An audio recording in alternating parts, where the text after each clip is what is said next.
Shalom, shalom, shalom, shalom. It's the brother Kazwan back at you again from WFI Milwaukee, man.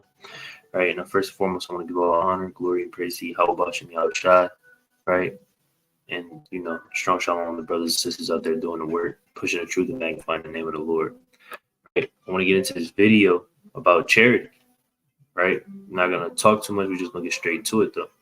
Right, I just want to get into this quick video because it's a forgotten word, in our nation. A lot of people forget about charity, right? They so focused on going to camp, so focused on teaching, so focused on cutting people, debating, that they forget about charity and obviously other commandments as well. They forget about a lot of things. They forget, but they always remember pork, fringes,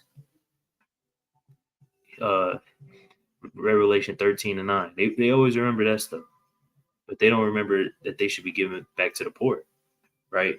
Whether it's physically or spiritually, right? They forget about that word, right? It's a sad thing, right? Because a lot of our people, right? You go out here, you see these people struggling. Right? A lot of our people, they doing real bad right now, right? They they can't afford food, they can't afford nowhere to sleep, can't afford clothes, socks for the winter. Right? It's a lot of bad stuff going on for our people, and you got a lot of people in Israel that they so stingy with their money that they won't give to our people. They won't look out for our people at all. Right? They'll just look at them like anybody else in the world with no care. Right? Now, obviously, charity isn't always, just physical, right? We're gonna get into that. When you read the book of First Corinthians, the 13th chapter, you figure that out. Right? We're gonna get into it, right? Let me share my screen real quick.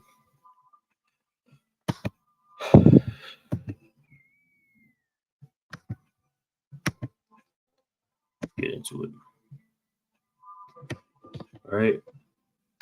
We'll go to the book of First Corinthians, chapter 13. All right, because it's getting worse and worse for our people out here every day. Inflation is increasing, so things are getting more expensive for our people. They can't really afford things. They can't afford to feed their kids, pay the rent, and do all these things at once, man. Right? Let's kick it off with the book of First Corinthians chapter 13 and verse number 1.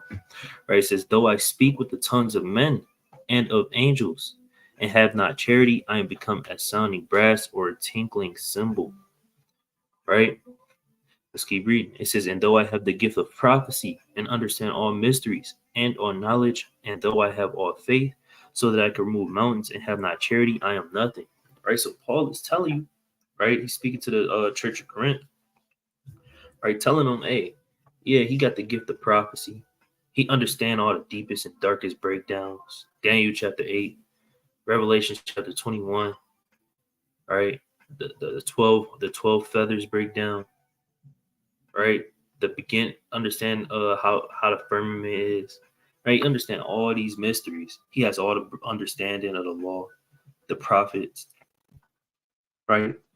He know these things, right? Got all the faith that he can remove mountains, that he could bring fire down, right? He got all this faith, but if he doesn't have charity, he says, I'm nothing, right? So that just goes, and Paul is saying that, how much more you? So if you don't have charity, but you're just the mightiest brother that can, then you're nothing. And people need to remember that. Let's keep reading. It says, and though I bestow all my goods to feed the poor, and though I give my body to be burned and have not charity, it profiteth me nothing. Right? It says, charity suffereth long and is kind. Charity envieth not. Charity vaunteth not itself, is not puffed up. Now, what does that mean? What is charity suffereth long and is kind, envieth not, vaunteth, right? Vaunteth not itself and is not puffed up. What does that mean? Right? Because is charity is charity a being, a living being? How can charity be kind? How can charity envy? How can it not be puffed up? Right? This is talking about your works as well. Right? Your works could be known as charity. Right? Being kind to your brothers, right? Having compassion, long suffering, right? That's all works of charity.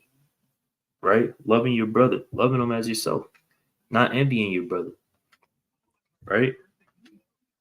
Not envying your brother is charity, right? Not being puffed up because you have a lot of knowledge, that's charity. It says, doeth not behave itself unseemly, seeketh not her own, is not easily provoked, thinketh no evil.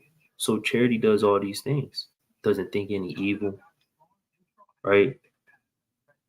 Keep reading. It says, rejoiceth not in iniquity, but rejoiceth in the truth. Beareth all things, believeth all things, hopeth all things, endureth all things. So it says charity endures all things, right? Charity does all these different works. Yeah, you have people that they don't think about charity. They don't care about charity. Oh, it's just get this money, get this money. It's cool to get some money, right? But if you're forgetting that the Lord is the one that's giving that to you, then you going off. If you're forgetting that the Lord can take that from you, you going off. Right? If you're not thinking about, giving back to your people when they need it, you see your brother right there. Not meaning you need to just go and give the brother $100 and it's clear he on crack. Go get the brother a Wendy's sandwich, a Subway sandwich, buy him some socks, buy him some gloves, right? Do those things, right? Get a brother some words of encouragement, right? Talk to the brother, right? Same with your brothers in the truth. Your brother might be going through it, right? Might have lost his wife. She might have committed adultery on him. He might have his family member might have died, and the brother might be going through it. He might be distancing himself from people. Or you want to be kind, right? You want to talk to the brothers, right? You want to be able to show that you love your people. That's all charity, and people don't remember that. Instead, they just quick to rebuke, right? Quick to get on people, quick to try to debate, try to cut people, try to make a name in the nation of Israel so that they could get 100,000 views and all the people in their DM so that everybody can know them. And that's not the mindset you want to be in, because that's gonna get you destroyed out here, man. Right? Let's keep reading. It says charity never faileth, right? Charity never faileth, but whether there be prophecies, they shall fail. Whether there be tongues, they shall cease. Whether there be knowledge, it shall vanish away. Right? It says charity never fails. Right? Because what you gonna be doing in the kingdom? What you gonna be doing in the kingdom? You're gonna be loving your brother and loving the Most High as yourself. Right? You're gonna be doing all these things. You're gonna be showing compassion to your people. You're gonna be doing all these different things. You're not gonna be prophesying in the kingdom, right? You're not gonna need to know how to cut the Quran in the kingdom. You're not gonna need to know how to cut the 42 laws of Ma'at in the kingdom. Egyptology. You're not gonna know how to need to do none of that. So charity it's not going nowhere, right? But all these things that you focus on, hey, those things they all vanish away. They all go with the seasons, man. Right? So we want to be focused on our works, right? Our works and our faith, right? Because that's what's part of faith as well. Charity is part of faith, right? It's all go hand in hand, right? I'm gonna go down to verse. I'm gonna go down to verse number 13, right? This is verse 13. It says, and now abideth.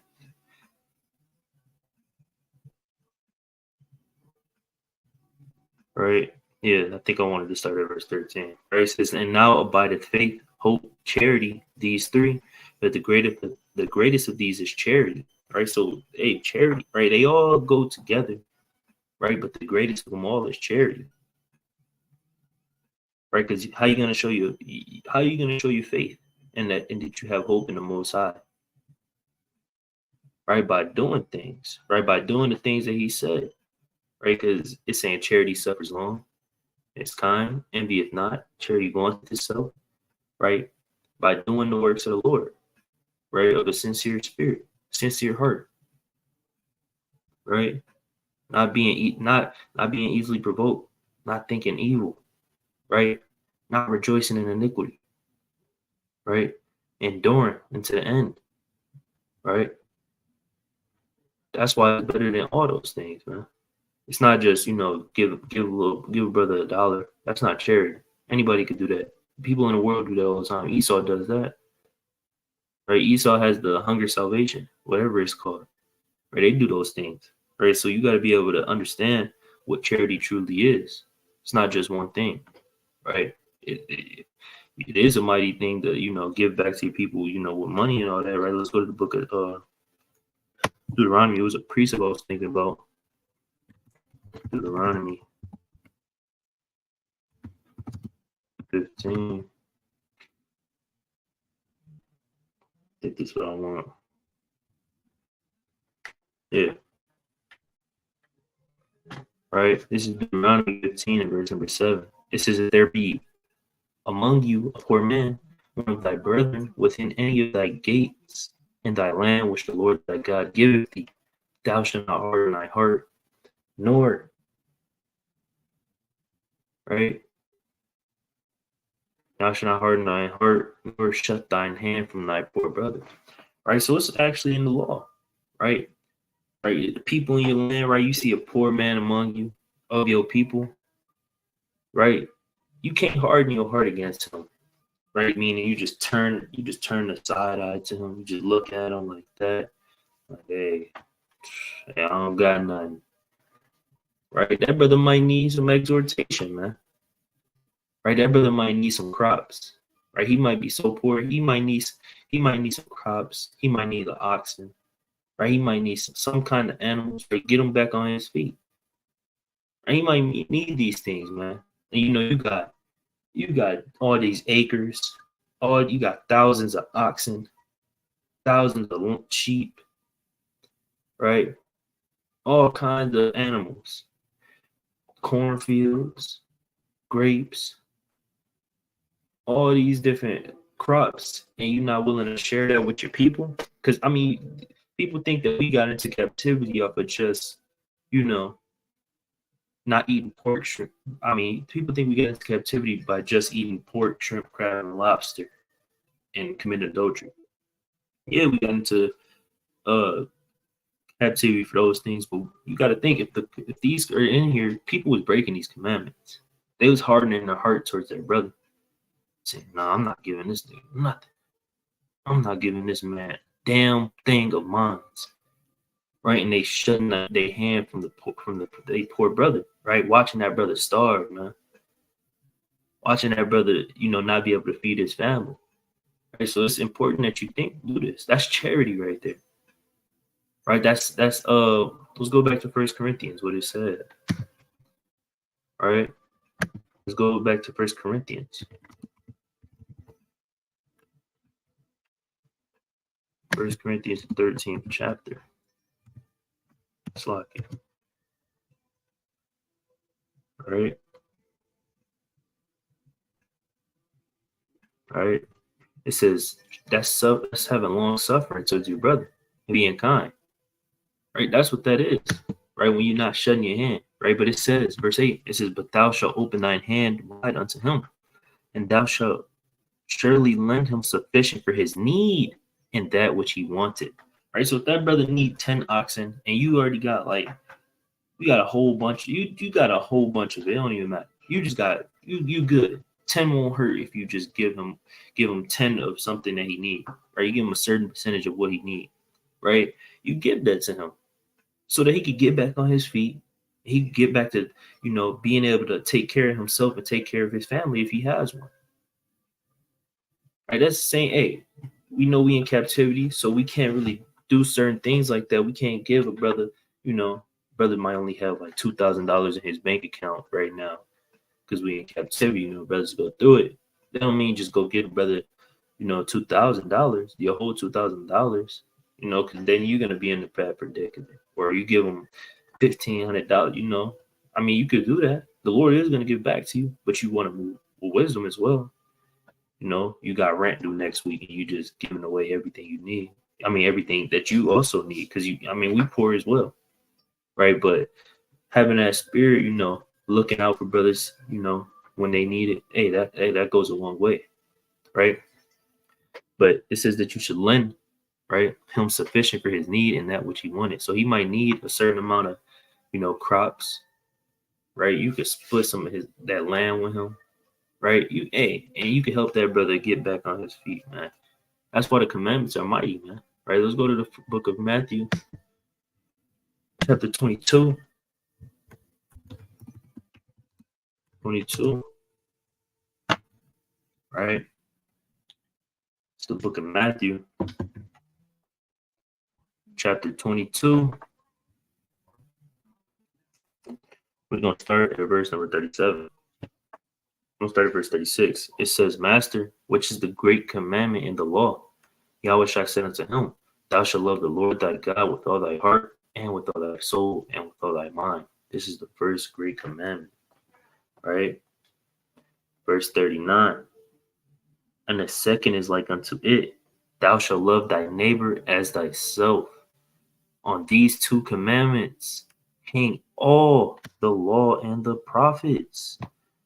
Right? So this is what it means, right? When you love your neighbor, when you love the Most High God and you love your neighbor as yourself, right? You hang all the law and all the prophets on all those things. That's how you show it, right? You got Christians out here breaking this down wrong, saying, oh, I don't need to keep two commandments. All I gotta do is love God and love my neighbor. Right? But then they don't read this, read verse 40 and understand what it was actually saying. Right? It's saying that you hang all the law and the prophets, meaning that each and every one of these laws, statutes, and commandments are based on loving your brother, loving your neighbor, and loving the Most High God as yourself. Right? That's all that it is. Right? So why aren't the Christians keeping this commandment? Why aren't Christians keeping this commandment? Why are they not giving back to the poor of their people? Why are they giving everything that they have to the church, and the church isn't giving back to nobody else but his own pockets? Driving a Bentley, driving a Rolls Royce. Right? I mean, somebody's wrong, man. Is it us or is it the Christian church? It has to be them, because I don't see them out here going hard for the Lord, giving back to their people. I don't see them loving their people as their self. Right? Let me get this quick precept in Proverbs. You're gonna go to it, right? Because you got to look at people. You got to look at them as yourself. When you look at your brother, when you look at another so-called Black or Hispanic man, you got to look at that brother as yourself. You can't look at him like, look at this nigga. This nigga should have went to college. This nigga should get a job. Hey, maybe he can't get a job, man. Maybe he's a felon that can't get a job, right? Maybe he didn't have, the opportunities that most people have. You got to have compassion on your people and look at them, and examine matters and show compassion before you get to judging people, man. Everybody that's a crackhead, they didn't just choose to do crack for no reason, man. Right? Not making excuses for the wicked, but when you're in the world, you do stupid things. You do things that you think that they gonna help, because you don't know the truth. You don't know the Lord, so they're gonna do things that they think is gonna help. Right? Same with people in the truth. Right? A brother might make a mistake, even though you told the brother, "Hey, I don't think you should do that." He still did it, messed up. Hey, still look out for that brother. Right? Still show that same love to that brother. Right? Don't just you could just continue to give him wisdom. Because hey, when he catching an affliction, hey, that's the Lord showing him that he should have listened to you. Right? Let's go to the book, Proverbs 19 and verse number 17. Right? It says, "He that hath pity upon the poor, right, lendeth unto the poor." I mean, let's start that over. It says, "He that hath pity upon the poor lendeth unto the Lord, and that which he hath given will he pay him again." Right? So when you giving unto the poor, right, when you having pity upon the poor, right, you giving them words of encouragement, you speaking the words of the Lord unto them, or you giving them sound counsel and advice, right? You buying them something to eat when they need it. You buying them some gloves, a coat, right? Some clothes, some shoes. You might give them. Hey, I've seen brothers give coats off their back to the poor, right? Hey, that's lending unto the Most High. That's lending unto the Lord, right? Hey, and this is that which he had given, will he pay him again? And it's gonna come back unto you. You don't know how much more the Lord is gonna give to you, right? When you give back, when you give to your people, he might give you you might have had a decent coat, a Canadian Goose, right? You don't even got the money to get another one.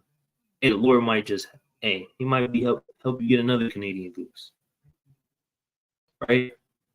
You might give somebody your last $10, right? Then your check come in 2 days early, right? Bigger than you expected, right? And the Lord is he's gonna reward you for looking out for your people. Don't think that the Lord isn't looking at your works. He's looking at you if you just side on your people and you just like, the hell with that, brother, right? And you have enough to give, right? The Lord not dealing with that, right? Let's go to verse 9, Deuteronomy 15. Right, this is Deuteronomy chapter 15 and 9. He says, beware that there be Salakia, beware that there be not a thought in thy wicked heart, saying, the seventh year, the year of release is at hand, and thine eye be evil against thy brother, and thou givest him not. He cry unto the Lord against thee, and it be a sin unto thee. Right, in the seventh year, the year of release is a different breakdown. You could read, I believe that's Leviticus, the 25th chapter, going into that as well. That's another breakdown for now, but we just gonna stick with the point, right? It says, and thine eye be evil against thy brother, and thou gavest him not. He cry unto the Lord against thee, and it be sin unto thee. Right. So if the poor cry unto the Lord, and you just, even though they might not be in the truth, right? They might not be in the truth, right? But they sincerely they just need something to eat. They sincerely need that money, right? They sincerely need something from you, and you turn your eye from them. Hey, that's gonna break their heart, and the Lord is gonna see that, and He gonna get up with you. He's gonna judge you, right? But people forget about this word, right? They out there on Friday and Saturday, stepping on the Quran, right? Cutting down all false doctrine, but then they forget about this Monday through right, Sunday through Friday, right? They forget about this. They forget about charity.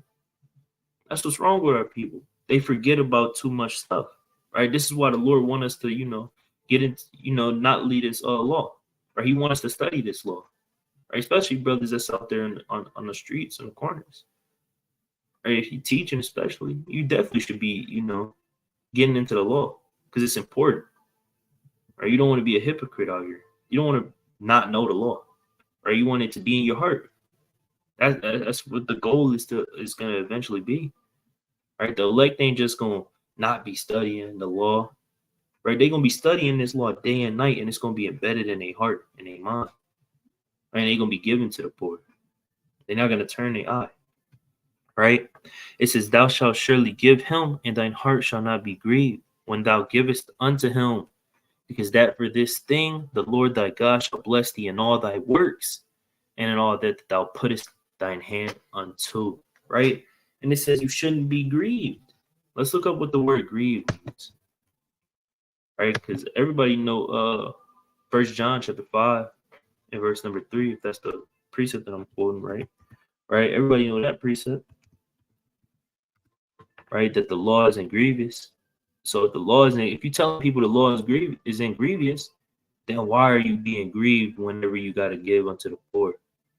Why are you being grieved whenever that brother is, he might need some gas money for the week? Why are you grieved when that brother texting your phone for advice because he don't know how to deal with certain spirits? Why are you grieved with these things? Right? That's all a charity at the end of the day. But yeah, they're gonna tell people, well, eating pork isn't grievous, man. Sister, putting a dress on isn't grievous. Well, giving back to your people isn't grievous either, man. You shouldn't be grievous unto anything, man. Right? It's all the work of the Lord. Right? What just happened? It's a lot. Yeah.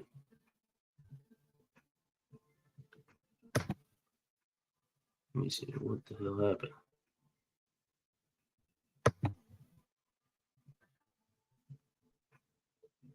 All right.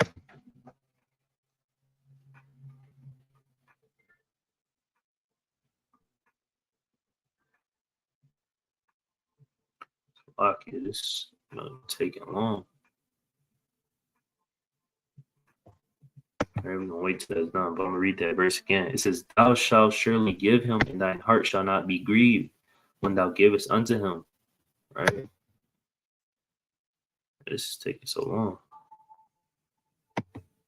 I'll just go to it on my phone. All right. So give me a second.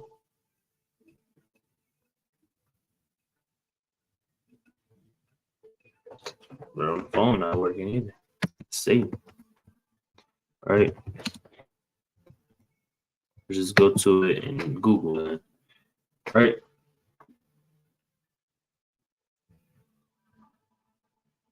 All right. It says causes distress to someone. It grieves me to think of you in that house alone. Right. So, right there it goes. Is that it? Yeah. Right. This is the word grievous. Rawa'ah. Rawah. Right. It says to be bad, be evil, to be displeasing, to be sad, to be injurious, be evil, to be wicked, be evil. Right. But to be displeasing or to be sad, right? If you're grievous, if you're displeased, you all out of the spirit now because you had to look out for a brother, right? You had to help somebody out. You had to help somebody with their rent, right? You had to do something for somebody. You had to do a good work for somebody. Hey, then that all that went out the window, right? Because you didn't do it with a cheerful heart, right? The Most High not dealing with people that are grievous whenever they gotta give to somebody, whenever they gotta do charity. The Lord not dealing with that, man. All right, but it says, Slocky, right? It says that because that for this thing the Lord thy God shall bless thee in all thy works and in all that thou puttest thine hand unto. Right. So if you want that increase, right? Let's say in the ancient world, you want that increase to grow, right? In all everything that you have and everything that you own, then don't be grieved when you go and give it to your people. Because then you get that increase, everything that you put your hand to and all your works. Right. And even in modern day terms, right? You might get a promotion at the job, even though you don't care about, that shouldn't be your main focus, right? You might get, increase in understanding, increase in fighting off spirits, right? Increase in patience, increase in love, right? Increase in hatred for the wicked, right? You might get an increase in something, man, right? It says, "For the poor shall never cease out of the land. Therefore I command thee, saying, Thou shalt open thine hand wide unto thy brother, to thy poor and to thy needy in thine hand, in thy land." Right? Because hey, it's always gonna be poor people, especially as long as we in America. Right? Not when we in the kingdom, obviously, because we're gonna be at rest. Right? But back then it was always gonna be poor people. It's a just balance, right? There's always gonna be poor people. Just like now, it's always poor people with our people. So we gotta open our hands up to them, right? Make sure that they get what they need, right? And you gotta understand. Let's think about it. If all of our people was doing that now, you wouldn't see people in tents, right?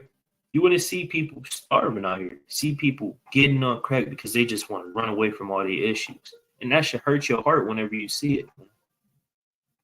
Right? Because you understand how divided your people is. Even in the truth, our people divided. Because we can't even get together to do things like this for our people because of certain little doctrines and disagreements.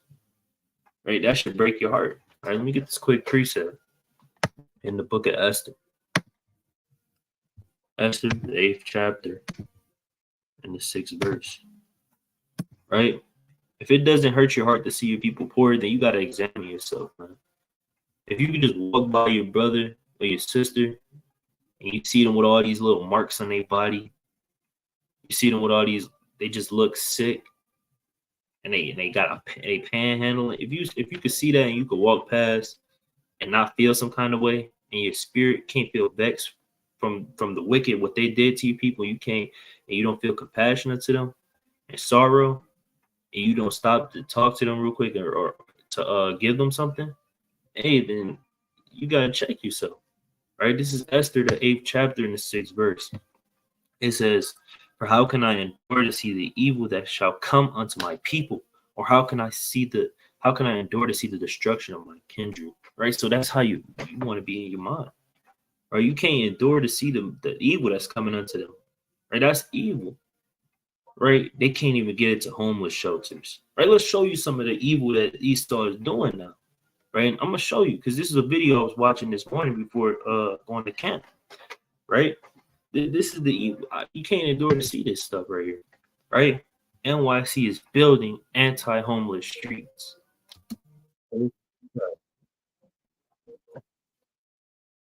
Right?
See, Satan, man, got advertisements popping up. Right? But nonetheless, right? So, hey, how can you endure to see that, man? Right, we're gonna get back to that little video, right? But hey, how can you endure to see that? That's evil, man. Esau, they don't let our people into the shelters, right? They don't even want our people sleeping on the streets no more, right? So how can you endure to see that, man? And then when you go to your people, you just walk past them with it, like evil eye, like look at this nigga, man, wicked, nigga, wicked. Look at this wicked nigga, man. Hey, you need to repent. Well, that brother, go and teach them how to repent. Then that's charity as well. Instead of just calling people wicked, you got to go and tell them, right? Show him how he's erring in his ways, right? He don't know that, right? He grew up in the world 35 years and still don't know the truth. Well, be that light unto him. That's what we're supposed to be, right? How can I endure to see the destruction of my kindred? That's destruction. Because now everywhere that they go, right, and this is happening in a lot of states. It's not just NYC, right? It was just a video that popped up this morning that I had to watch it, you know. But they can't even sleep on the streets no more. Back then our people they used to be able to sleep on a bench, sleep in a park, right, or sleep in a shelter, right? But now, 80, they can't even sleep on these benches no more because they got ridges, they got the sidebars and handles, right, just so that they're not sleeping on the streets anymore, right? Hey, that's wicked right there, man. Right, and if you're not giving it to your people, you're not showing charity, right? Like, hey, like Deuteronomy 50, the law says it, right? Then you know better than the so-called white man, right? We know the so-called Amalekite Jewish man, right? Hey, he's the one that runs NYC, right? When you go to New York City, hey, you're gonna see nothing but Amalekites. Yeah, you're gonna see everybody, but you're gonna see a lot of more Amalekites than you ever seen in your life. Hey, that's wicked, man. You don't want to be, because then you're in the same spirit as them. Right, but let me get this precept real quick in First Peter chapter 4. Right, this is First Peter chapter 4 and verse number 8. Right, it says, and above all things, have fervent charity among yourselves, for charity shall cover the multitude of sins. Right now, hey, you want to, hey, above everything, we got enough. It's enough mighty teachers in Israel. It's enough brothers that know doctrine, know how to cut doctrine. Yeah, if you want to know, you should know how to defend it and all that, right? But if your goal is to be a teacher, right, in the truth, and all you want to do is just cut people, debate people, you don't care about edifying. You just, hey, Esau, come here. Come here.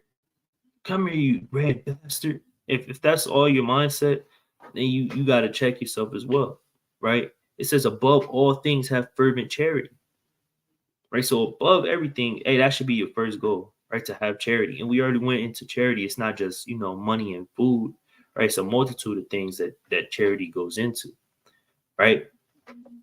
Uh, it says use hospitality one to another without grudging, right? As every man has received the gift, even so minister the same one to another as good stewards of the manifold grace of Yahweh, right? And that's a gift to be a mighty brother that gives charity, and he's not, just kind of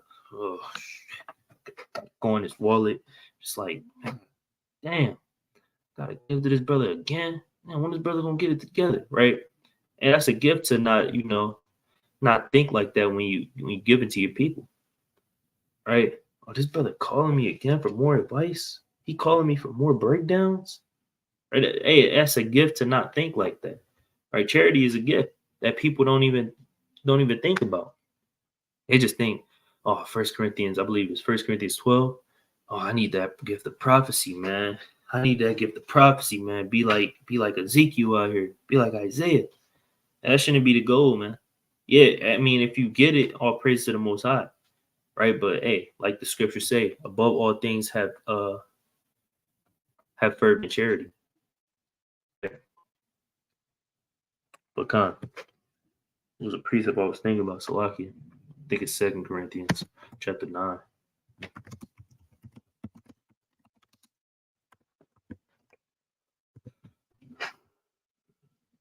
All right. This is the book of 2 Corinthians. All right. I'm gonna start at verse number 5. It says 2 Corinthians 9 and verse 5. It says, therefore, I thought it necessary to exhort the brethren that they would go before unto you and make up beforehand your bounty, whereof ye had noticed before, that the same might be ready as a matter of bounty and not as of covetousness. But this I say, he which soweth sparingly shall reap also sparingly, and he which soweth bountifully shall reap also bountifully. Every man according as he purposeth in his heart, so let him give, not grudgingly or of necessity, for God loveth a cheerful giver. Right? So the Most High, and He loves when you out here, that's why I say sowing bountifully, you're gonna reap bountifully. Right? He loves when you out here cheerfully giving, giving back to the community, right? You exhortating the brethren, right? You doing all these mighty works. Hey, He loves that. And you're not, you're not in the back of your mind just all tweaking, right? You actually love what you're doing. You love, hey, it's people, right? This is their work. This is their favorite work. I know a few people that their favorite work, that they feel like that they was called for is to be is charity and alms, right? You don't got a lot of people in the truth like that, man, that think like that, right? That's a mighty thing, right? They don't give a damn what it is, right? They don't give a damn. They always ready to go and do some work, right? Some charity. That is the work, man. Right? It says, and God is able to make all grace abound toward you, that ye always having all sufficiency in all things may abound to every good work. Right? And the Most High, He gonna make sure that you got what you need, right? To continue to do every good work that you're supposed to be doing. Right? But let me get the book, right? We're gonna get some accounts real quick. Tobit, right? Because your forefathers, it was into alms, man. It was always giving alms, man. Right? It wasn't, they was keeping these commandments at the end of the day. Right? It wasn't, how a lot of our people are now. They just turning a side-eyeing they people while they person right there knocking at the window, they just looking straight, trying not to look at him, acting like he invisible. He knocking on the window. He walking in front of the windshield, showing you the sign, got his cup, and now you looking to this side, right? The Lord not dealing with that, man, right? Right, this is Tobit chapter 12 and verse number 8. It says, prayer is good with fasting and alms and righteousness. A little with righteousness is better than much with unrighteousness, right? It is better to give alms than to lay up gold. right? Hey, and it says, right, it's better to give alms than to lay up gold, right? So why aren't people doing it? Why aren't people meditating on this precept? Right? The Lord said it's better to do that, right? It's 10 times better to do that, right? But people, they're not thinking about this. They're not thinking, I don't get it, man.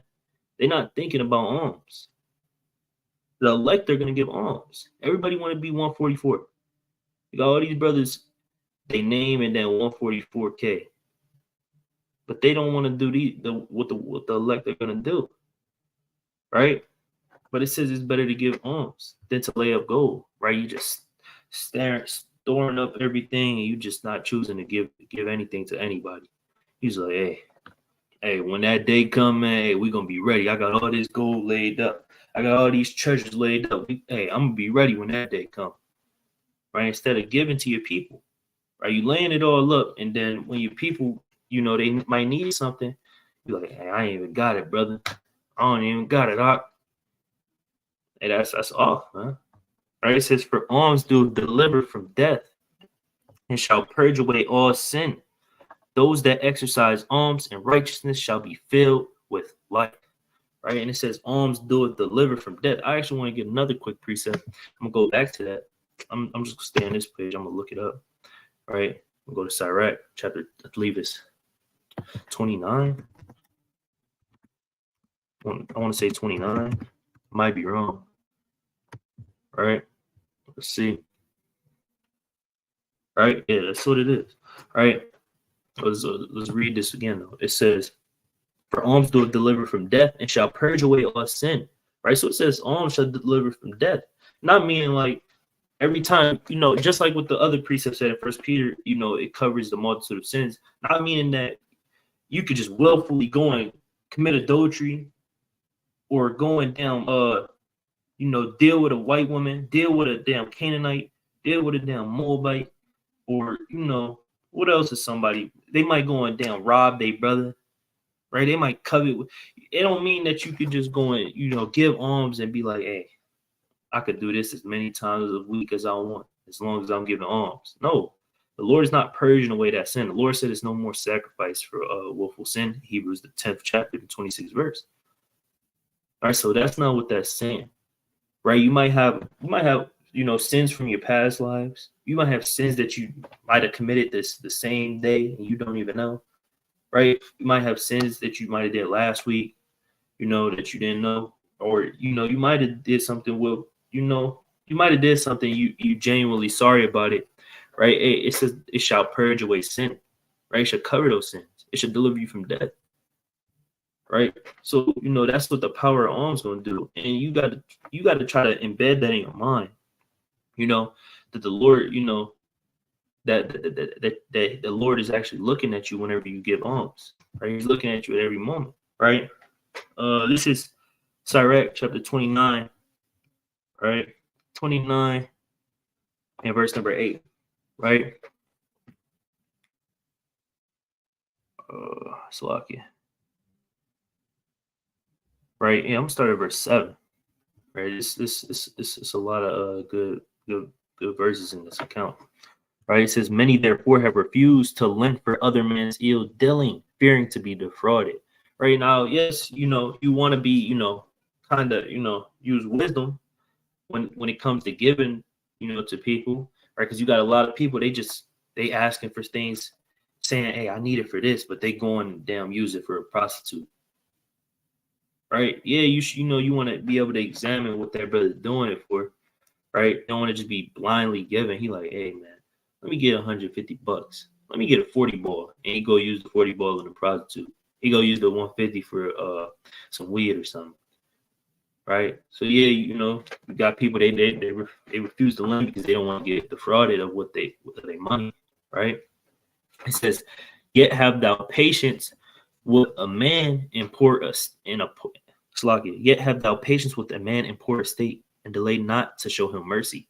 Right? So you got brothers in the camp, they be going through it, man. They trying to get their lives together. Right? You got a lot of us is younger, right? Still trying to, figure it out. Right? You don't want to. You want to have patience with brothers, right? Right. He might be in school, right, or it might be an older brother, right? He might have just lost his job, right, and he just not getting accepted, right? You want to have patience with that man in his lowest state, man, right, and show him mercy, right, because you want the Lord to show you mercy, right? Whenever you go off, you want the Lord to show you mercy, and not take the spirit from you. Right. So if you want to treat your brother how you want to be treated. So you want to show that brother mercy. Because if you were in that same lowest state, right, you're gonna want that brother to show mercy into you. So you want to have that same mindset to him, right? It says, help the poor for the commandment's sake, and turn him not away because of his poverty. So, like you said, Deuteronomy 15, right? Matthew 22:39. Right? Help the poor for the commandment's sake. If you love your brother as yourself, help the poor. Right? It says, and turn him not away because of his poverty. Don't just be turning away like, hey, you got Jake out here. Hey, you broke ass nigga. Right? You broke ass nigga. You broke boy. Right? You got Eve. I don't mess with broke boys. Right? Turn away people just because they ain't got it like that. They don't got a Hellcat and a track car. They don't got a big Cuban link chain with a damn AP, 4 pockets full, right? So they just turn him away because he ain't got it. Right? That's wicked, man. That's how you know you're not keeping the commandments. Right? Let's go to verse 10. Right? It says, lose thy money for thy brother and thy friend, and let it not rust under a stone to be lost. Right? It says, lose thy money for thy brother and thy friend. Right? If you out there and you calling people your brothers, you saying, hey, this my boy, man. This my ride or die, man. I love this brother to death, man. Right? Don't, hey, he needs something. Hey, lose your money for him. Right? Look out for him. Right? Don't let it just sit there riding away. Right? And then you lose those couple of dollars that you had in the couch somewhere. Right? You lose it under the damn couch. Damn, lose it outside, lose your wallet or something, right? And then that money all gone. Now that brother can't get nothing to eat, right, for the week, right? It says, lay up treasure according to the commandments of the Most High, and it shall bring thee more profit than gold, right? It says, shut up alms in thy storehouses, and it shall deliver thee from all affliction, right? So people will be wondering why they catch so much hell, right? Right. This is not always the case, right? But the Most High might, you might have been on fire at a time, and you just was not giving alms. You was refusing to give alms, but you was going to get a Corona, right? You was going to get something. You was going to get you a damn video game, right? You was going to get you certain things that you didn't need, right? And now, hey, months later, the Lord, he got you in affliction because you have not been giving alms to your people, spiritually or physically. Right? But hey, you want to store up all these alms, spiritually, right? And then the Lord is going to deliver you from all of your affliction. Right? Then he's going to have mercy upon you. Right? It says, it shall fight for thee against thine enemies, better than a mighty shield and a strong spear. Right? But that's it on that. Right? But that's what alms can do for you, man. That's what charity can do for you. That's why it's such a mighty work, but unfortunately it's forgotten. A lot of people forget about it. Now it's understandable if you don't have it like that. Like I said, you got some people that they might be in school or they just don't have it like that to give certain alms all the time. And that's all right. The Lord, He'll make a way. Sometime he'll make a way all the time. You know what I'm saying, right? Trying to figure out what I was trying to say, right? But you don't gotta force it all the time, is what I'm trying to say. You got some people they think that they just the most wicked nigga because they can't give alms. I used to think that back then. When I had lost my job this was like I want to say when I first came into the truth. Yeah, this was like around when I first came into the truth. I had lost my job and all that. And I was just thinking I was going off because I couldn't give alms to the treasury. Hey, if you don't got it, hey, the Lord gonna still have mercy on you. That's what I was meaning to say the whole time. The Lord is gonna have mercy on you. You know, don't think that you just the most wicked Negro because you ain't giving alms when you don't have it at all, right? That's what I meant to say, Salakia, right? But let's go to the book of Proverbs chapter 22. Actually, I want to get Matthew.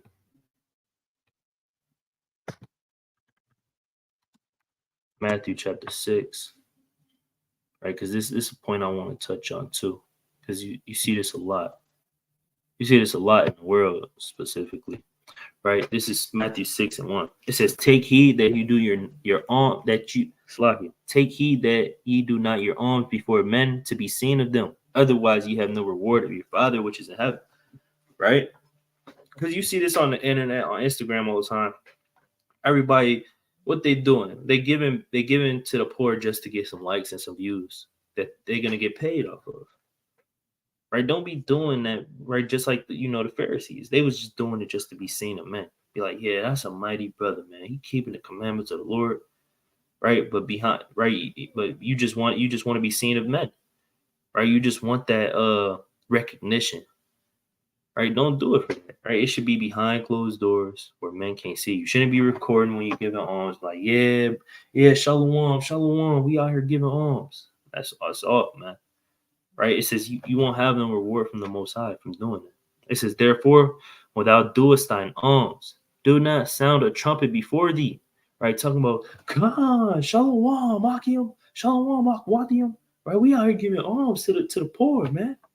Right? Just making a scene just so people could see you, as the hypocrites do in the synagogues and in the streets, that they may have glory of men.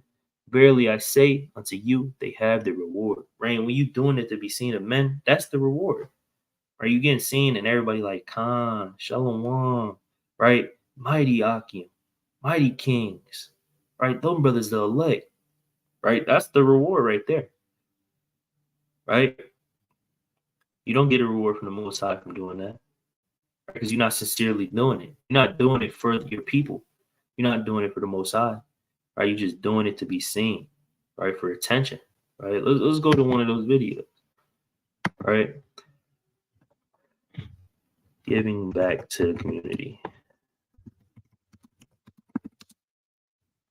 Giving back to the hood, right? Giving back to the hood. Look at all these views. 490K, 504K, 1.8 million, right? 5.1 million. Let's watch this one. Let's see this one real quick. 5 million views for niggas rent in the hood.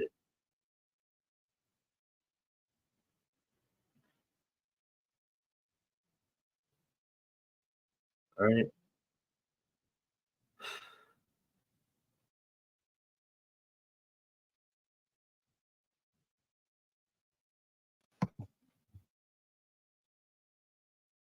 Just walking up to a random Jacob.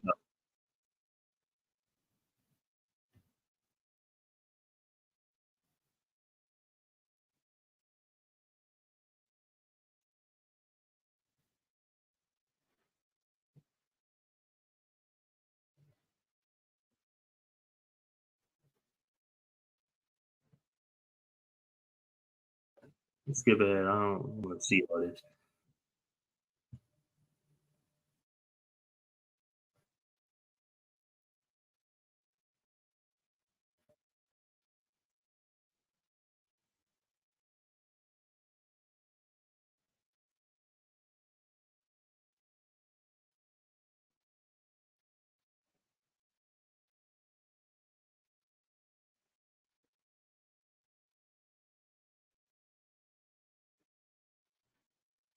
All right. But that's what people do, right? You don't want to be out here, just trying to do it for, to be seen, right? Because that's what it is nowadays, right? Back then, the Pharisees, they wanted to be seen in all them synagogues, right? And be known as mighty men, right? And known as men of the Lord, because they were just doing that. But they wasn't doing it out of a sincere spirit. This is Esau. He's not doing it out of a sincere spirit. And it's obvious. He has 7 million subscribers. He got 5 million views. So he probably just said, hey man, this was just for a video, man. Let me get that money back. It might have been prop money, right? And let's look at all the comments, right? It says Drew was so chill, he had no clue, right? It's like it says Drew is the real one for helping out his neighbors. Bless this man's heart, right? Let's go to the comments. This man's gonna have connections all over the globe. I swear no one's gonna mess with him because he has a good heart. We need more people like him, right? And that's what the Pharisees was looking for. So you don't want to be out here just giving alms, looking to get, people to think of you like this, right? People shouldn't even know that you're doing it, right? Only you should know that in the Most High, right? It says Drew is amazing for being so willing to give the rent to someone. Lucky, I want to highlight it. Lucky. Forget it. Right? It says Drew is amazing for being so willing to give the rent to someone. I'm glad his and his significant other's month's mortgage got paid for. I don't think I ever thought this about anyone, but I feel like he is sad or there's something troubling him. I hope everything's better. Right? But you don't want that to, be what you're doing everything for. Because that's what people that's all people want is attention nowadays. That's literally everything that they want, man.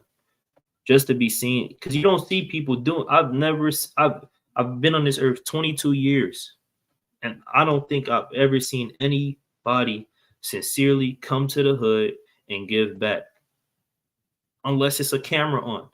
That's the only time I've seen it, is if a camera was on. So you don't want to be like these wicked people, man. Right? All right. This is verse 3. It says, but when thou doest alms, let not thy left hand know what thy right hand doeth, that thine alms may be in secret, and thy Father which seeth in secret shall reward thee openly. Right? So everything should be, done, discreetly. Right? Because then the Lord is going to reward you, because he see that you're doing it for the right reasons. You're doing it because you love the Most High, and you love your brothers and your sisters as yourself. All right, but let's go to now. I want to go to the book of Proverbs real quick.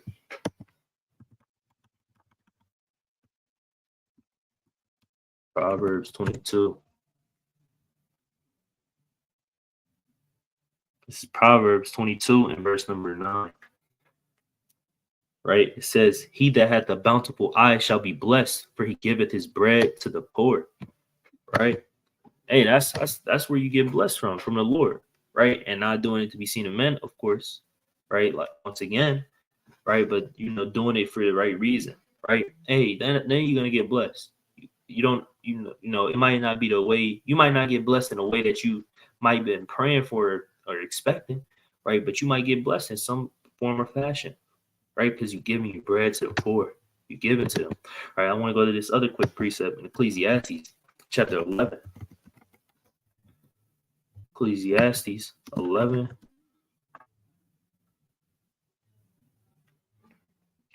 Right, in verse number 1, it says, cast thy bread upon the waters, for thou shalt find it after many days. Right, it says, cast thy bread upon the waters. Meaning, hey, go and give your bread, amongst, many people. Let's say you give it amongst many people, right? You might hit the jackpot. What do the jackpots be? 468 million, right? Go and break bread with your people, right? You don't need that much money, right? It'll be nice, right? But you don't need to keep that all to yourself. Go break bread with the congregation, the nation of Israel, right? Your family, right? Then, then focus on, maybe you need, to pay off some debt. Maybe you need to pay off a mortgage. Then focus on that, right? It says, thou shalt find it after many days, right? Meaning it's going to come back to you. You have a portion to 7 and also to 8, for thou knowest not what evil shall be upon the earth. Meaning, hey, you giving, right? Because you don't know, hey, these alms might deliver you from death one day. It might deliver you out of the hands of Esau one day. Esau might pull you over. He got it on his mind. He want to kill the Jake, right? But them alms, hey, the Lord might have him, just kind of, you know, he's not gonna kill you. Let's just put it like that. Or, you know, let's say Jacob's Trouble kickoff. You getting chased by a damn bear. Getting chased by a damn bear and getting chased by a damn snake, whatever, you know. And then, you know, hey, the Lord might have a damn Edomite shoot that thing. Then the Edomite might chase you. Then the Lord have a damn lion come and attack the damn Edomite. We just, you know, just talking, right? But you know, that's why you want to give you know, alms. Right? It says if the clouds be full of rain, they empty themselves upon the earth. That was all that I wanted. Come. Right? But let's go to the book of Hebrews, chapter 6, and verse number 10. It's actually a precept. Let me go to that. I gotta find it. Hold on, Salaki. I gotta look it up. Snake bit him. Because you know that time in Jacob's Trouble gonna get crazy. Yeah, Amos. You know, because hey, you might get delivered from something like this during the time of Jacob's Trouble, just because you were given alms, right? This is Amos chapter 5 and verse number 18. It says, "Woe unto you that desire the day of the Lord. To what end is it for you? The day of the Lord is darkness, not light. As if a man did flee from a lion and a bear met him." Right? You got a man, hey, you got a brother, he running from a damn lion. He in Africa, running from a lion, or wherever, you know, they got lions at. You might break loose from your local city in the zoo. Running from that lion, Jacob's Trouble. Boom. Now you're running from a bear. Gotta keep going. Now then you went up into a house. You got away from the lion and the bear. You got up in the house, kind of just sat back, leaned up on the wall, trying to see out the window. Hey, is it still chasing me? Is it still chasing me? Then a serpent bit him. Right? Hey, this man, he might not have been given alms, man. That serpent bit him, man. That venomous serpent might have bit him. Right? He might not have been given alms. Right? And that's why it's important. You want to be able to escape from troubles, man. Right? But what precept was I just talking about? Hebrews. Yep, Hebrews chapter 6. Right? Hebrews chapter 6, verse number 10. Hey, so, you know, like I said again, this is a forgotten work in the truth, man. A lot of people forget about this, man. And it's sad because, you know, if more people came together, you know, I'm not going to say it's completely forgot because I've seen a lot of mighty things be done. You know, when somebody needs something really bad, everybody had to come together to help the brother or sister, you know. So I'm not going to say it's completely forgot, but a lot of people, they come into this thing and they don't come here for the right reasons, right? Or they don't got their mind on doing the right things for the Lord. They just in here for vanity, right? This is Hebrews chapter 6 and verse 10. It says, "For Yahweh is not unrighteous to forget your work and labor of love which ye have showed toward his name, and that ye have ministered to the saints and do minister." Right? It says, hey, the Most High, he not gonna forget your works and your labors of love.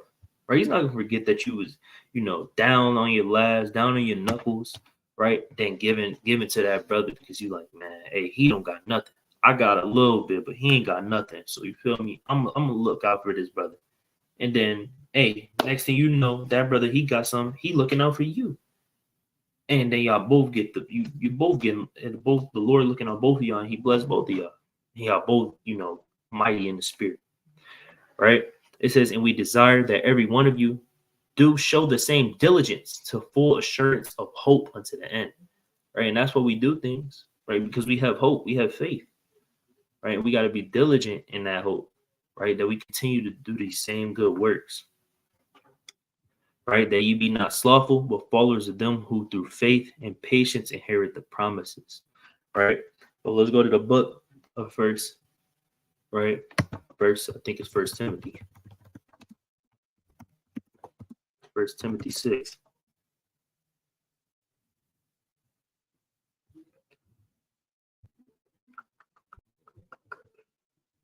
Did I start at verse 10? No, I'm not gonna start at verse 10. Yeah, let's just get to the point. This is 1 Timothy chapter 6 and verse 18. It says, that they do good, and that they be rich in good works, ready to distribute, willing to communicate, right? So you want to be rich in good works, right? You don't want to just be, in this truth, you ain't got no good works, no good fruits, stored up for the Most High, right? For the Lord when He come back. Because if He don't see no talents, flipped and exchanged, or He don't see no fruits on your fig tree, hey, the Lord gonna do what He do. He gonna replace you, man. He said, "Be rich in good works, man." You gotta have a whole bunch of it stored up, and stored up. Right? It says laying up in store for themselves a good foundation against the time to come, that they may lay hold on eternal life. Right? And we done went through plenty precepts saying the same thing. Laying up, these treasures, these spiritual treasures. I'm gonna get that in Matthew chapter 6 and verse 18 after this. Right? Because it's over and over, it's repetitive. Right? Laying up in store for themselves a good foundation against the time to come. Right, so that in the time of Jacob's trouble, you're not getting bit by that serpent on your hand. Right, when you didn't escape the lion, you didn't escape the bear, you didn't escape Esau, you didn't escape Ishmael.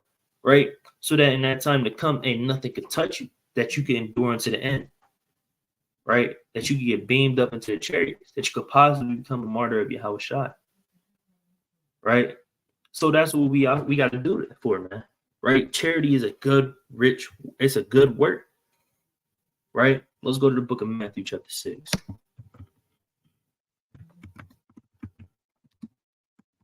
And I ain't gonna lie, I love that precept in Amos, man. Precept in Amos, it make you think about things, man. Make you think about, are you really going hard enough for the Lord? Right? Because it said in the verse before that, it says, "Woe unto you that desire the day of the Lord." Right? Because you got all these people, man, I can't wait till Jacob's trouble start, man. I'm tired of this damn kingdom. Yeah, you should be tired of this kingdom. We all are. Right? But how you know your spirit ready for that day? How you know that you have enough, good work stored up that could deliver you in that day? Right? So it make you want to examine yourself and check yourself. Right? This is Matthew chapter 6 and verse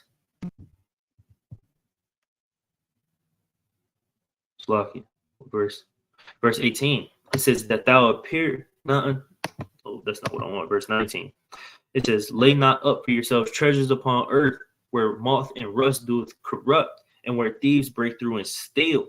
But lay up for yourselves treasures in heaven, where neither moth nor rust doeth corrupt, and where thieves do not break through nor steal." Right? So you want to be laying up for yourselves treasures up in heaven, man. Right? Not upon the earth. Right? You trying to get rich quick scheme. This fast money. All right, that's what Jake do. Get this fast money, scamming, trapping. Right?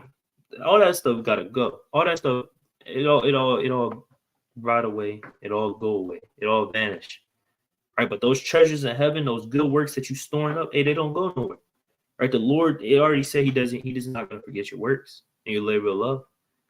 Right? So those don't go nowhere. So you build up enough of those, you're gonna be good. Right? It says, "For where your treasure is, if you don't cast away this truth." Right? If you don't say forget the truth like some people do.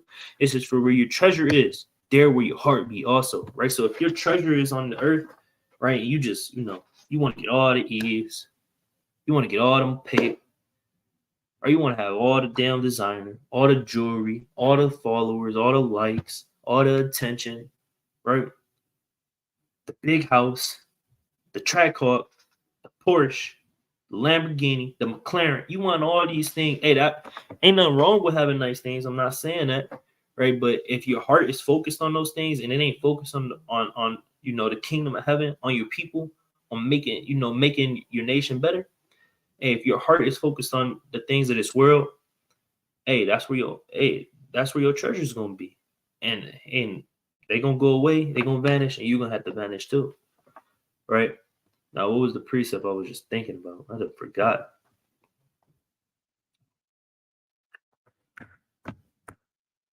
Damn, it is what it is, right? But it is what it is, man. Right? Let's go to the book of 2 Peter. Chapter 1. It might come back to me. Luke chapter 13. Going into those good works as well. You know, with the Lord, He gonna do this to you on the earth too. He might do it to you in the next few weeks or so if you're not getting your spirit in check. You know, hey, He might be waiting on you to go and give alms right now. Right, give charity to that brother, that sister. He might be waiting on that. Right, for you to text that brother, that sister back. You know, for you to pray for that brother or sister. He might be waiting on that. Right. And it might be a reminder right now, right, to do those things, to give that charity, right, to do what you got to do, right? This is Luke chapter 13 and verse number 6. It says, he spake also this parable: a certain man had a fig tree planted in his vineyard, and he came and sought fruit thereon and found none. Right, so you're the fig tree in this, in this case, right? You're the fig tree. The Lord planted you. He's the planter, the gardener, right? Right, it says he came and sought fruit thereon and found none. Right, so if the Lord plants you and He brought you into this truth, He gave you the understanding that you're an Israelite, but He come back and checking on you, and He don't see no fruit, He gonna be like, man, hey man, what's going on, man? What's going on with this brother, man? He gonna examine everything you're doing. Look at a list of your works. Like, okay, he did this, he didn't do that, right? And let's see what He gonna say. Then He said unto the dresser of his vineyard, behold, these 3 years, right? Those 3 years, He looking at all your works. He didn't see no good works. All right, says, I come seeking fruit on this fig tree and find none. Cut it down while it cumbereth it to the ground. He gonna say, hey, cut it down, take the spirit from him, go give it to somebody else that's gonna do better than him. That's gonna bring back good fruit. Right? So hey, that might be the fruit He might be waiting on to give you an increase. It might be the fruit that save you. This might be the good work that save you from getting cut up out of this truth. Right? It says, he answering said unto him, Lord, let it alone this year also till I shall dig about it and dung it. And if it bear fruit, well, and if not, then after that thou shalt cut it down. So this truth is about bearing fruit, man. Having good works and faith. Right? Your faith is supposed to be what's pushing you to do the good works. Right? Which people with bug outs and Christians don't understand. They think it's just faith. Well, the faith is supposed to push you to stop eating pork. The faith is supposed to push you to put on fringes. The faith is supposed to push you, to do charity, like we're going into today.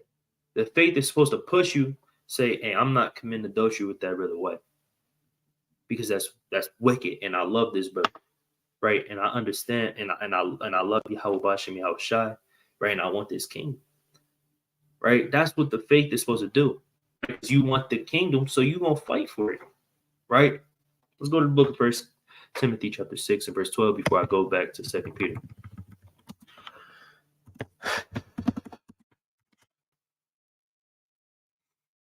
This is 1 Timothy chapter 6 and verse number 12.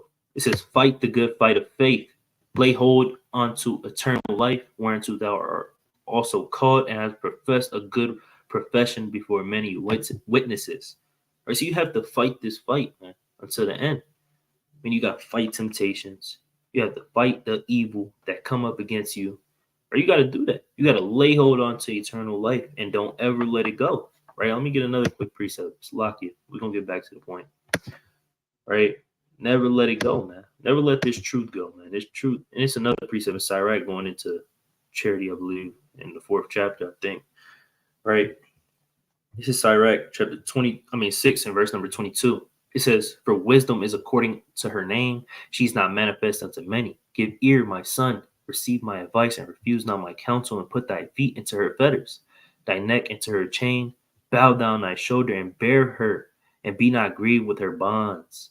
All right, don't be grieved with this truth. Don't be grieved with the wisdom, knowledge, and understanding, these laws, statutes, commandments, the light. Don't be grieved with none of that. Right, so come unto her with thy whole heart, and keep her ways with all thy power. Right, keep it with all your power, all your strength. Right, it says, search and seek, and she shall be made known unto thee. And when thou hast got hold of her, let her not go. Right, don't ever let go of this truth, man. As soon as you let go of this truth is the moment that somebody else gonna lay hold on it. And you might not ever be able to touch this. You lay hope. You might not ever be able to put your hands on eternal life ever again. That's how serious it is, man. To examine yourself, to make sure that you know that you're doing what you can to get the kingdom. Yeah, you might forget certain things here and now, and then, right? But that's why it's important for you to meditate on precepts. That's why it's important for you to know the law. You know, that's why I brought out the law in the first place in Deuteronomy 15. Right? This is Second Peter. Just to show people, because you got a lot of people out here that they say, "Hey, man, that ain't in the law, so I ain't doing it. I don't give a damn. If it ain't in the Torah, I'm not dealing with it." That's what people say out here. That's not the right spirit to move in. If you love the Lord, hey, you're gonna do what He put in the spirit of His prophets and the apostles and the disciples. You're gonna put it in. You're gonna do what He put it in their spirit to teach. Right? But let's go to the book of 2 Peter, chapter 1. Is this what I want? Yeah, starting at verse 4. 2 Peter 1 and verse number 4. It says, "Whereby are given unto us exceeding great and precious promises, that by these you might be partakers of the divine nature, having escaped the corruption that is in the world through lust." Right? Because you escaped the world. Right? You got the truth. You're not corrupted anymore. Right? You got understanding. You know good from evil. Right? You escaped. A lot of people don't get that chance. They don't get to escape. They don't get to escape the world, man. They just stuck there, stuck in darkness, not knowing where to go. Right?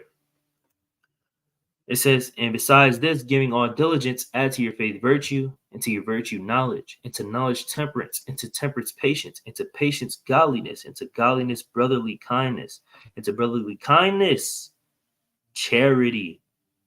Right? He said all these things. Right? You got to give diligence. You got to give diligence and add to your faith all these different things. Right? You can't just have one or the other. Right? You got to have all these things, and especially charity. Right? We already read that charity is above all of this stuff. So charity is one of the most important. Right? It says, "For if these things be in you and abound, they make you that ye shall neither be that ye lucky. For if these things be in you and abound, they make you that ye shall be that ye shall neither be barren nor unfruitful in the knowledge of our Lord Yahushua HaMashiach." Right? So it says that all these things that was on that list, if they're in you, right, you're never going to be barren or unfruitful. Meaning you're going to always be growing in this truth. You're going to always be increasing. You're going to always be storing up those good works. Right? For that day, when that day comes, that you can be part of that elect, that you can make your call and election short.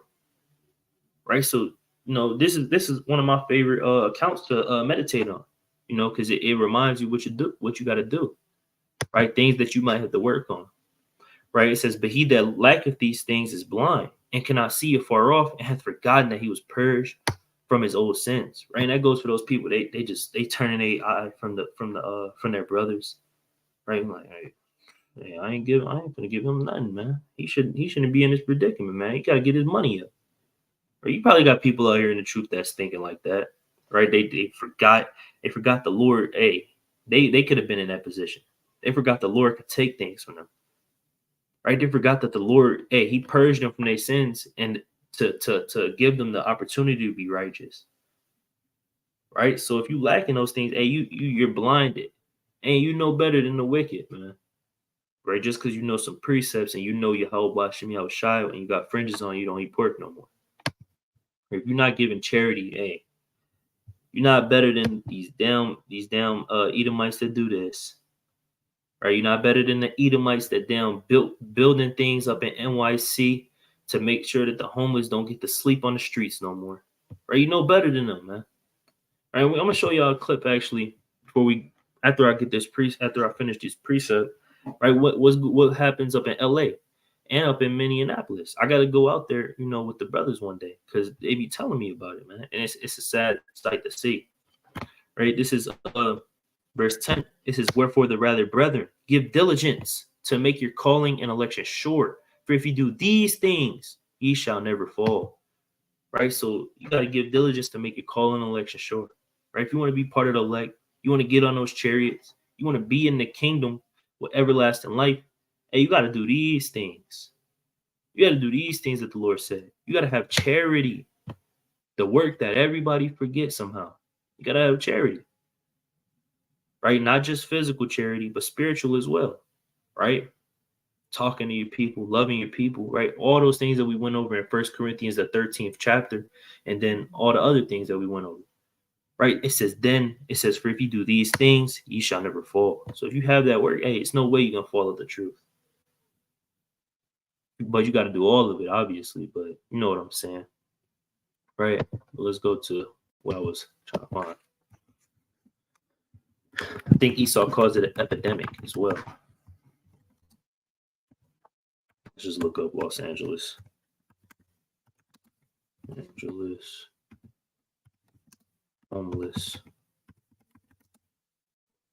epidemic.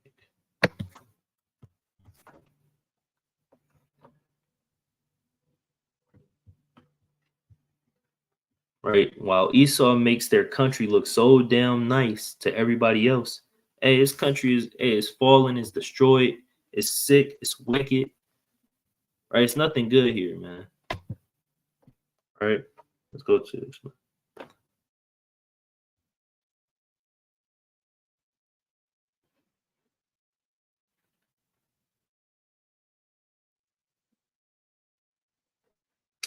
It's always an ad, man.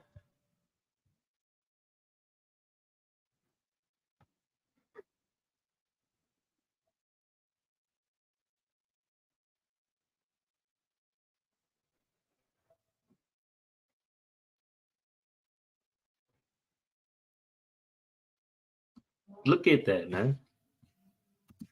Right? Look at that. Look at all these tents. Right? We was in camp in Chicago today, right? And they got people out there sleeping up in the subway, under the street. I mean, in the streets, right? They got people with tents under parking garages and all things like just like this, man. All over the country, man. It's getting worse and worse. Right? These the people that you want to look after for. Just because you in the truth don't mean you should forget about these people, man. These are your brothers. These are your sisters, man.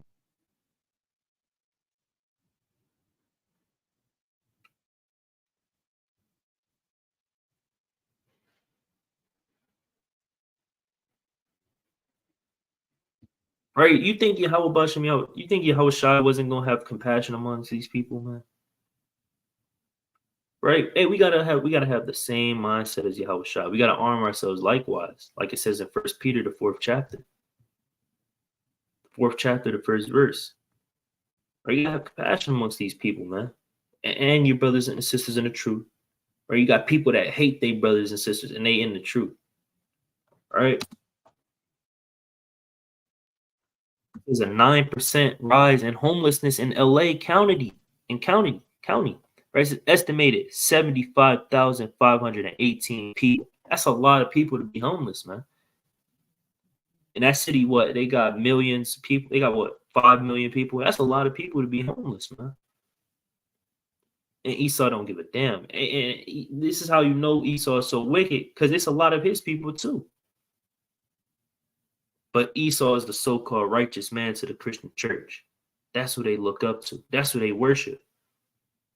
But a lot of they people are out there poor. They got a big part in that 75,000. It's not just blacks and Hispanics and Native Americans. It's the majority of us. Because you know in LA, you got a lot of immigrants from that come from Mexico and all that. Right, but you got a lot of our people that's homeless. It says 10% rise in the city of LA, estimated 46,260 people.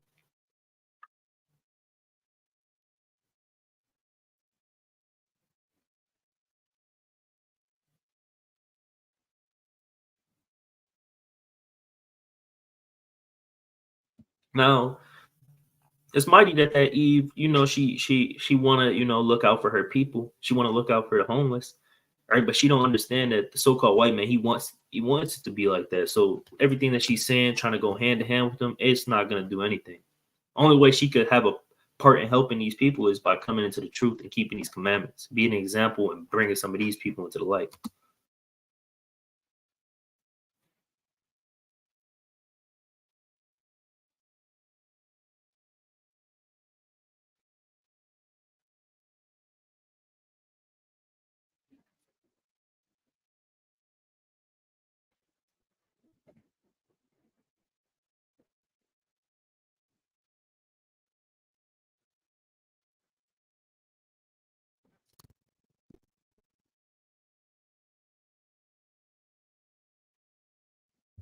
right? And it's gonna continue to grow. Now let's look at Minnesota. All right, this is the last one I'm gonna do, and I'm gonna get a few more precepts, and I'm gonna close out. Don't even know how to spell Minnesota. I'm not gonna lie.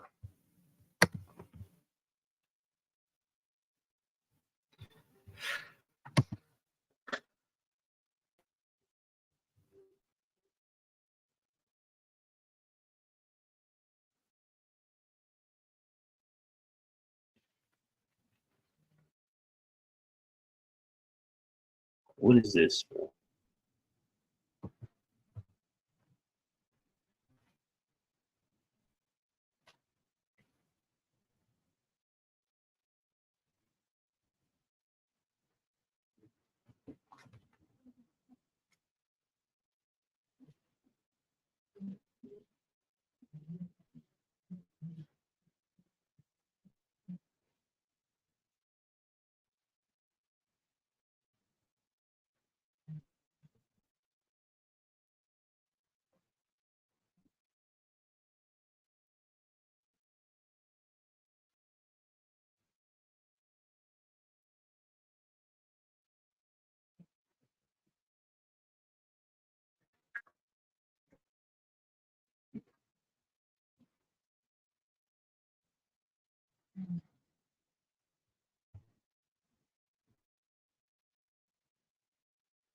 And Esau got a problem with every little thing, man.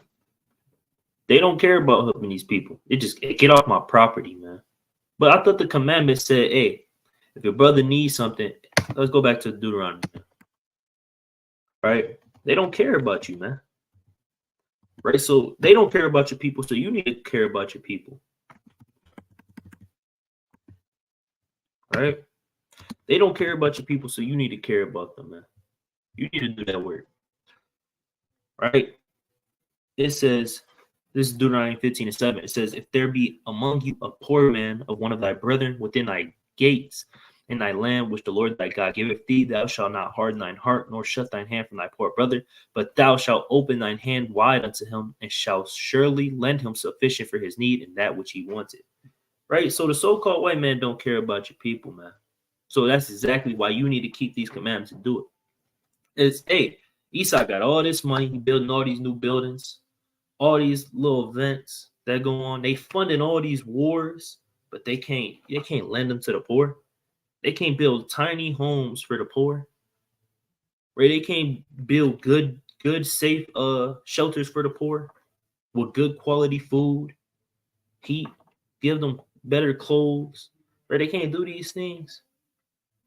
That's why you got to be the example. Help bring righteousness back on the earth, man. Right? Let's go to the book of 3 John, chapter 1.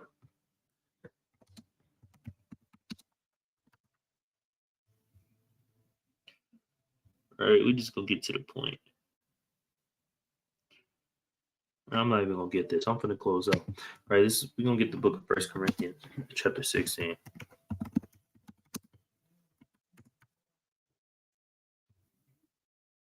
This is 1 Corinthians chapter 16 and verse number 14. Right? I'm gonna start at verse number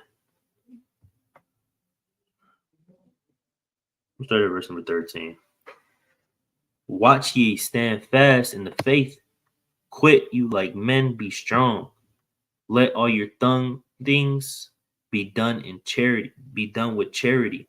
Right? So you want to continue to be strong, continue to increase, continue to grow, continue to stand fast in the faith, and let everything that you do be done with charity. As everything that we went over in this video, in this live stream, right? It says, I beseech you, brethren, ye know the house of Stephanus, that it is the first fruits of Achaia, and they that have addicted themselves to the ministry of the saints. So you want to be addicted to doing the work of the Lord, to helping your people out, to doing everything with charity, to being in this faith, man. That should be your mindset when you in this truth, man. Being addicted. How much more what can I do, to increase in my good works? What can I do to help my people? What can I do to serve the Lord and please the Lord better, man? Right? He says that ye submit yourselves unto such, and to every one that helpeth with us and laboreth. Right? But that's pretty much it on that I wanted. Right. I'm gonna get one more precept. 1 Corinthians 15. Right, this is 1 Corinthians chapter 15. We're gonna just get to the point. Verse 58. Right, it says, therefore, my beloved brethren, be ye steadfast, unmovable, always abounding in the work of the Lord, for as much as you know that your labor is not in vain in the Lord. So that you want to be unmovable. Don't let people get you out the spirit. Don't make people get you sifted out the truth. Don't let these spirits bring you down and weigh you down. Just continue to fight.